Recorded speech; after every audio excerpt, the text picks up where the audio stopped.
मशरिक़ वस्ता एक बार फिर ऐसी कशीदगी की लपेट में आ गया है जो किसी भी वक्त एक बड़े इलाकाई तसादुम की शक्ल अख्तियार कर सकती है। ईरान की इस्लामी इनकलाबी गार्ड कोर यानी IRGC ने अमेरिका के खिलाफ बड़ा जवाबी ऑपरेशन शुरू करते हुए बहरीन, कुवैत और उर्दन में वाक़े अमरीकी फौजी अड्डों और अहम तंसीबात को ड्रोन्स और बैलिस्टिक मिसाइलों से निशाना बनाने का दावा किया है। यह हमले ऐसे वक्त में किए गए जब गुज़िश्ता 2 रातों से अमरीकी सेंट्रल कमांड यानी सेंटकॉम ईरान के अंदर गहराई तक ईरान के कई शहरों पर फजाई हमले कर रही थी। अमरीकी फजाई कार्रवाइयों के बाद ईरान ने ऐलान किया है कि अब जवाब मैदाने जंग में दिया जाएगा। इसी ऐलान के बाद IRGC ने मुतादिद ड्रोन्स और बैलिस्टिक मिसाइल बैक वक्त मुख्तलिफ ममालिक में मौजूद अमरीकी अहदाफ की तरफ दाग दिए हैं। शुरुआती जानकारी के मुताबिक निशाना बनाए गए मकामात में दरअसल ये इलाके शामिल हैं जिनमें बहरीन में अमरीकी बहरिया का 5th फ्लीट हेडक्वार्टर तबाह हुआ है। कुवैत में अमरीकी फजाई और जमीनी फौजी अड्डों को निशाना ईरान ने बनाया है। इसी तरह से उर्दन में अमरीकी फौज की जो तंसीबात हैं, इंफ्रास्ट्रक्चर है, उसको ईरान ने तबाह बर्बाद किया है और इन हमलों में अमेरिका को बड़ा नुकसान उठाना पड़ा है। खित्ते में अमरीकी फौज को अगरचे हाई अलर्ट पर रखा गया है, लेकिन डर और खौफ का माहौल यह है कि अमरीकी फौजी जेर जमीन पनाह लिए हुए हैं। और इधर ईरान का मौकफ है कि अमेरिका ने मुसलसल फजाई हमलों के जरिए उसकी खुद मुख्तारी की खिलाफ वर्जी की है, फौजी तंसीबात और अहम इंफ्रास्ट्रक्चर को निशाना बनाया है, जिसके जवाब में ईरान ने अपने दिफा का हक इस्तेमाल किया है। इधर बैलिस्टिक मिसाइल इंतहाई तेज रफ्तार होने के साथ साथ चंद मिनटों में अपने हदफ तक पहुंच सकते हैं, जबकि ड्रोन्स बहुत कम बुलंदी पर परवाज करते हुए फजाई दिफाई निजाम को चकमा देने की सलाहियत रखते हैं। इसी वजह से ईरान बैलिस्टिक मिसाइल और लेटेस्ट ड्रोन का इन हमलों में इस्तेमाल कर रहा है। आप देखिए कि दोनों का बैक वक्त इस्तेमाल किसी भी दिफाई निजाम के लिए बहुत बड़ा चैलेंज बन जाता है। और इस कशीदगी से सिर्फ ईरान और अमेरिका ही नहीं बल्कि यह पूरा खित्ता, इससे पहले की भी रिपोर्ट में जिस तरह से हमने आपको बताया डिटेल में कि यह पूरा खित्ता, पूरा रीजन जो खलीज अरब ममालिक है या पूरा जो खलीज है, यह दरअसल पूरा खित्ता मुतासिर हो सकता है, या यूं कहा जाए कि यह पूरा खित्ता बुरी तरह से मुतासिर है। और इस खित्ते की अगर बात करें तो इनमें चाहे बहरीन की बात करें, कुवैत की बात करें, उर्दन, इराक, कतर, सऊदी अरब, मुत्तहिदा अरब इमारात, दरअसल इन ममालिक में अमरीकी फौजी अड्डे मौजूद हैं। अमेरिका के कई एयरबेस यहां पर मौजूद हैं। बड़ी तादाद में अमरीकी फौजी यहां पर हैं। इसलिए किसी भी नई कार्रवाई के असरात पूरे खलीजी खित्ते तक दरअसल फैल सकते हैं। और जानकारों के मुताबिक अगर अमेरिका ईरान के इन हमलों का भरपूर जवाब देता है और ईरान मजीद जवाबी कार्रवाइयां करता है तो सूरत हाल एक महदूद फौजी तनाज़े से निकलकर वसी इलाकाई जंग में तब्दील हो सकती है, जो अब एक तरह से नुमाया भी हो रही है। और इसमें अमेरिका के इत्तेहादी, अमेरिका के जो अलायंस हैं और ईरान के हिमायत याफ्ता मुसल्लह गिरोह भी एक तरह से शामिल हो सकते हैं। आप देखिए कि इसके असरात क्योंकि सिर्फ इसी खित्ते पर नहीं बल्कि पूरी दुनिया पर अब पड़ते एक तरह से नजर आ रहे हैं। यानी जंग का दायरा अब बढ़ रहा है, जंग का दायरा वसी हो रहा है और यही वजह है कि जंग अब इस खित्ते में पूरे मशरिक़ वस्ता तक फैल रही है और पूरे मशरिक़ वस्ता में जहां जहां अमरीकी मफादात हैं उन्हें ईरान लगातार टारगेट कर रहा है। इस जंग में अब तक अमरीका को 37 मिलियन या बिलियन डॉलर्स का नुकसान हो चुका है। यानी अगर हिंदुस्तानी रुपये में हम बात करें तो तकरीबन 3.5 लाख करोड़ रुपयों का नुकसान अब तक अमेरिका को हो चुका है। आप देखिए यही वजह है कि अमेरिका का फजाई दिफा को बहुत बड़ा माली बहरान का सामना इन दिनों करना पड़ रहा है। पेट्रियट मिसाइल दरअसल अब एक बहुत महंगा हथियार अमेरिका के लिए बन गया है और इसी पेट्रियट मिसाइल को दरअसल कुछ दिन पहले ईरान ने निशाना बनाया था। अभी जो हालिया हमले हुए उसमें ईरान ने अमेरिका के पेट्रियट मिसाइल को तबाह बर्बाद कर दिया था और अगर अमेरिका का एक पेट्रियट मिसाइल मार गिराया जाता है तो इससे अमेरिका को बहुत बड़ा झटका लगता है, क्योंकि जदीद जंगों ने सिर्फ मैदान जंग ही नहीं बदला बल्कि दिफाई हिकमत अमली और अखराजात का पूरा तवाजुन भी बदल दिया है। यूक्रेन, मशरिक़ वुस्ता और ईरान से बढ़ती कशीदगी के बाद अमेरिका और इसके इत्तेहादियों को एक ऐसे बहरान का सामना है जिसे दरअसल कॉस्ट क्राइसिस यानी दिफाई माहिरीन इसे कॉस्ट क्राइसिस यानी माली बहरान दरअसल करार दे रहे हैं। और इस बहरान का बुनियादी जो वजह है कि चंद हजार या लाख डॉलर की लागत वाले ड्रोन्स और सस्ते मिसाइलों को मार गिराने के लिए कई मिलियन डॉलर मालियत के पैट्रियट इंटरसेप्टर इस्तेमाल किए जा रहे हैं। जी हां, ड्रोन ईरान दरअसल बहुत सस्ते से ड्रोन अपने भेजता है हमले के लिए और उसे रोकने के लिए अमेरिका को मिलियन डॉलर्स के पेट्रियट दिफाई निजाम का इस्तेमाल करना पड़ता है। और यही वजह है कि अमेरिकी ज़खायर तेजी से कम हो रहे हैं और दिफाई बजट पर बेपनाह दबाव इसका पड़ता जा रहा है। पैट्रियट दरअसल अमेरिका का जदीद फजाई दिफाई निजाम है जो दुश्मन के बैलिस्टिक मिसाइल, क्रूज मिसाइल, जंगी तैयारों को फजा में ही तबाह करने की सलाहियत रखता है। और यह सिस्टम, यह निजाम अमेरिका समेत कई इत्तेहादी ममालिक की फजाई दिफाई हिकमत अमली की रीढ़ की हड्डी दरअसल समझा जाता है। और मशरिक़ वुस्ता में क्योंकि अमेरिका के जितने इत्तेहादी जो अरब पिट्ठू जो ममालिक हैं अमेरिका के, दरअसल उन तमाम ममालिक को बचाने की जिम्मेदारी अमेरिका पर है। अमेरिका दरअसल इनका चौधरी है और इसी वजह से अमेरिका ने इन तमाम ममालिक में, चाहे कतर की बात करें, कुवैत की बात करें, इराक की बात करें, सऊदी अरब की बात करें, इन तमाम ममालिक में अमेरिका ने अपने पैट्रियट जो दिफाई सिस्टम है वो लगा कर रखे हैं। लेकिन चंद बरसों में आप देखिए कि यूक्रेन, इजराइल और मशरिक़ वुस्ता में फजाई हमलों की तादाद में गैर मामूली दरअसल इजाफा हुआ है। और इस दौरान अमेरिका और इसके इत्तेहादियों ने 1000 से ज्यादा पेट्रियट इंटरसेप्टर इस्तेमाल किए, जिसके बायस ज़खायर तेजी से कम हुए और नए मिसाइल तैयार करने की रफ्तार तलब के मुकाबले में नाकाफी एक तरह से साबित हुई है। और मौजूदा में आप देखिए कि PAC-3 MSE पैट्रियट इंटरसेप्टर की कीमत तकरीबन 40 से 42 लाख अमेरिकी डॉलर्स फी मिसाइल है और दूसरी जानिब बहुत से हमलों में इस्तेमाल होने वाले ड्रोन्स की कीमत इससे कहीं कम होती है। यानी बाज औकात चंद हजार डॉलर के ड्रोन को तबाह करने के लिए लाखों नहीं बल्कि मिलियन डॉलर्स का इंटरसेप्टर दागना पड़ता है। यही अदम तवाजुन अमरीकी दिफाई अखराजात को गैर मामूली हद तक एक तरह से बढ़ा रहा है। और इसी बहरान से निपटने के लिए अमरीकी दिफाई कंपनी लॉकहेड मार्टिन ने PAC-3 AC यानी एडॉप्टेड कैपेबिलिटी इफेक्टर नामी एक नया कम लागत वाला इंटरसेप्टर मुतारिफ कराने का ऐलान किया है। और इस कंपनी के मुताबिक इसकी कीमत मौजूदा पैट्रियट मिसाइल से आधी से भी कम होगी। इसे मौजूदा पैट्रियट दिफाई निजाम के साथ इस्तेमाल किया जा सकेगा। यह क्रूज मिसाइल, मुख्तसर फासले के बैलिस्टिक मिसाइल और फजाई अहदाफ को निशाना बनाने के लिए तैयार किया जा रहा है और इससे अमेरिका की लागत कम होगी। लेकिन जो नुकसान माजी में या हालिया दिनों अमेरिका का हो चुका है, इसकी भरपाई अमेरिका को करने में तकरीबन अब 10 साल एक तरह से लग जाएंगे। एक लंबा वक्त दरअसल लग जाएगा। डोनाल्ड ट्रंप तो अपनी सरकार और अपनी मुद्दत पूरी करके चले जाएंगे, लेकिन अमरीकियों पर इसका बहुत बड़ा बोझ आने वाले दिनों में एक तरह से पड़ने वाला है।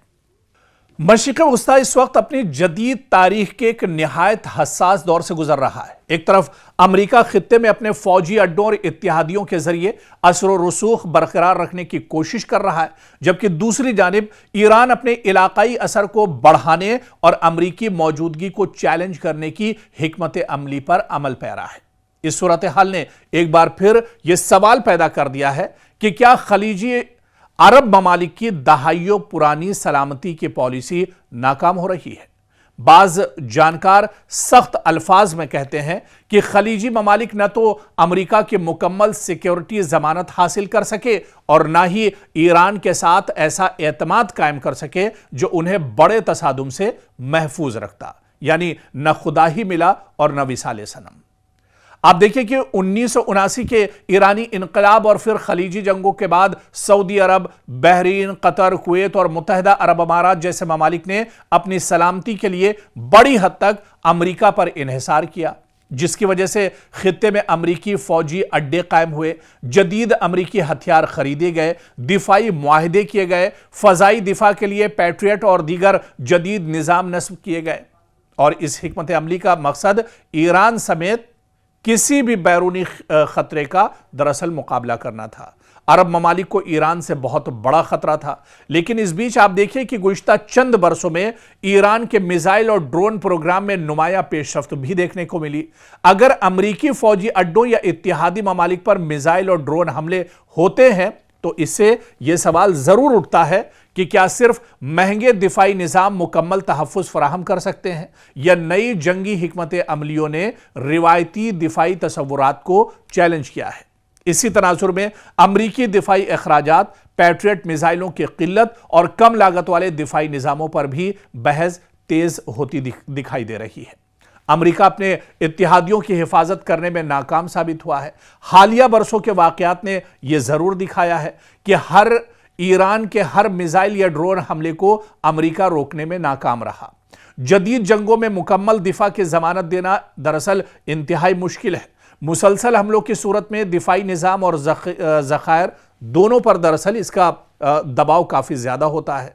और फिर आप देखिए कि दिलचस्प बात यह है कि हालिया बरसों में कई खलीजी ममालिक ने ईरान के साथ ताल्लुकात बेहतर बनाने की कोशिश भी की है। मिसाल के तौर पर सऊदी अरब और ईरान ने सिफारती ताल्लुकात बहाल किए। मुत्तहिदा अरब अमारात ने भी सिफारती रवाबित में बेहतरी लाई। खलीजी ममालिक ने कई मौके पर बराह रास्त तसादुम से गुरेज की पॉलिसी भी अपनाई। और इससे जाहिर होता है कि अरब ममालिक सिर्फ अमेरिका पर इन्हिसार नहीं कर रहे हैं, बल्कि सिफारतकारी के जरिए भी खतरात को कम करने की कोशिश कर रहे हैं। और यही वजह है कि बाज दिफाई और सियासी तज्जियाकारों का ख्याल है कि अगर ईरान, अमेरिका और इजराइल के दरमियान कशीदगी मजीद बढ़ी तो खलीजी ममालिक अमरीकी फौजी अड्डों की मौजूदगी की वजह से बराह रास्त खतरे की जद में आ सकते हैं। तेल की तंसीबात, बंदरगाहें और अहम इंफ्रास्ट्रक्चर निशाना बन सकते हैं। सरमायाकारी, सयाहत और मईशत मुतासिर हो सकती है। अबनाए हुर्मुज में कशीदगी आलमी तिजारत को मुतासिर कर सकती है। और यही तमाम जो सूरत हाल है उसकी शुरुआत अब एक तरह से मशरिक़ वस्ता में हो चुकी है। सिर्फ अमेरिका की मौजूदगी की वजह से अरब ममालिक जिस तरह से अमेरिका के पिट्ठू बने हुए हैं, अमेरिका की चौधराहट कबूल किए हुए हैं, अमेरिका उनकी हिफाजत करता है, उसके बदले में अरब ममालिक लाखों और करोड़ों रियाल जो हैं, डॉलर्स जो हैं, वो अमेरिका को देते हैं एक तरह से। और आज आप देखिए कि उसी अमेरिका की मौजूदगी की वजह से पूरा मशरिक़ वस्ता एक तरह से आग के ढेर पर बैठा हुआ है। पूरा मशरिक़ वस्ता अब एक तरह से खतरनाक सूरत हाल पूरे मशरिक़ वस्ता में अब एक तरह से बन चुकी है।